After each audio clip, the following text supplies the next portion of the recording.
দেখবেন আপনার এই পুরা সময়টা সওয়াবের ভিতরে অন্তর্ভুক্ত হলো। সুবহানাল্লাহ। কাদ আফলাহাল মুমিনুন, মুমিনরা সফল, আল্লাযীনা হুম ফি সালাতিহিম খাশিউন, যারা ভীতি বুকে নিয়া মানে খুশু আর খুজু এর সাথে, খুশু আর খুজু এর সাথে নামাজ আদায় করে, এরা সফল। আমরা সফলতা চাই কি চাই না? চাই। আমরা দুনিয়ার সফলতার চাইতে বড় সফলতার প্রাপ্তি আশা করি পরকালের। কি বলেন? পরকালের সফলতাই হচ্ছে বড় সফলতা। ফালাহ মানে হচ্ছে সফলতা, আফলাহা মানে হচ্ছে চিরা। চিরা বুঝেননি? গাছ ছিঁড়ে, গাছ ছিঁড়লে কি হয়? দুভাগ হয়। এই ফালাহ আফলাহা মানে হচ্ছে চিরা। এই জন্য কৃষককেও ফালাহ বলা হয়। যিনি কৃষক তাকে আরবিতে কি বলা হয়? ফালাহ। মানে তিনি মাটি চিরে সেখানে ফসল বুনেন, হাল চাষ করেন, মাটি ছিঁড়েন না, মাটির বুকের উপর দিয়ে তিনি নাঙ্গল চালাই দেন, নাঙ্গলের ইস চালাই দেন। এটাকে তিনি কি করেন? ফেলে উনি চিরেন, চিরার পরে এটা বীজ বপন করেন, আর এই বীজ থেকে চারা হয়, চারা থেকে গাছ, গাছ থেকে ফল। এরপরে উনি সফল হন, ফল বিক্রি করে ফল পেয়ে তিনি সফল না বিফল? সফল। আফলাহা মানে মুমিন তখনই সফল হবে যখন চিরে নিজেকে বিসর্জন করে দিবে।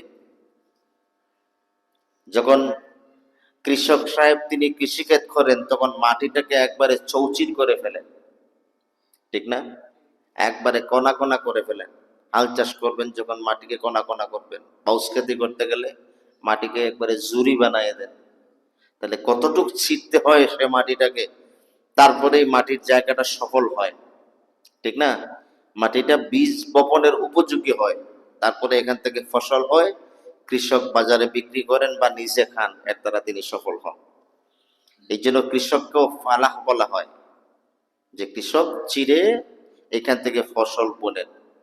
তাহলে বোঝা গেল আপনি আমি সফল হতে গেল নিজেকে ছিঁড়ে দিতে হবে। নিজেকে কি করে দিতে হবে? একবারে ছিঁড়ে দিতে হবে।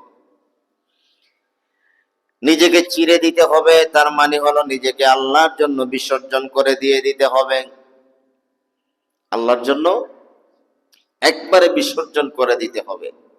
আল্লাযীনা হুম ফি সালাতিহিম খাশিউন, যারা বিধিশীল নামাজ আদায় করে। বিধিশীল নামাজ হলো খুশু আর খুজুর সাথে নামাজ আদায় করে।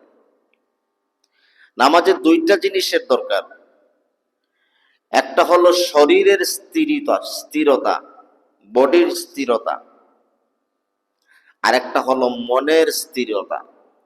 মন স্থির থাকতে হবে আর বডি, শরীর স্থির থাকতে হবে। এই দুই জিনিস নামাজে লাগে। জোরে বলেন কয় জিনিস? এক নাম্বার হলো আপনার বডি স্থির থাকতে হবে,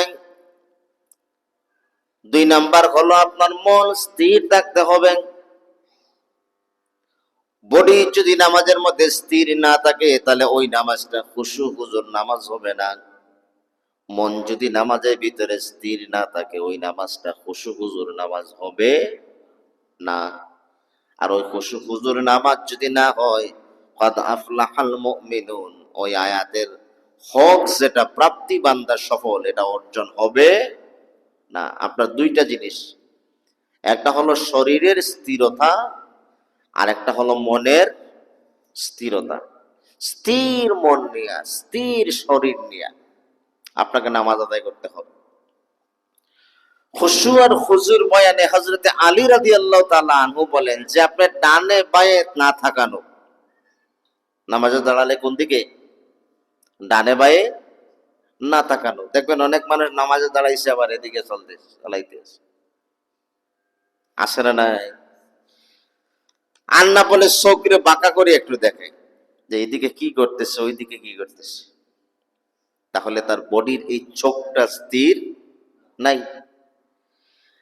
আপনার স্থির থাকতে হবে চোখ, স্থির থাকতে হবে আপনার কান, স্থির থাকতে হবে আপনার হাত, স্থির থাকতে হবে পুরা পা, তার মানে পুরো শরীরটা আপনার নামাজের জন্য স্থির রাখতে হবে।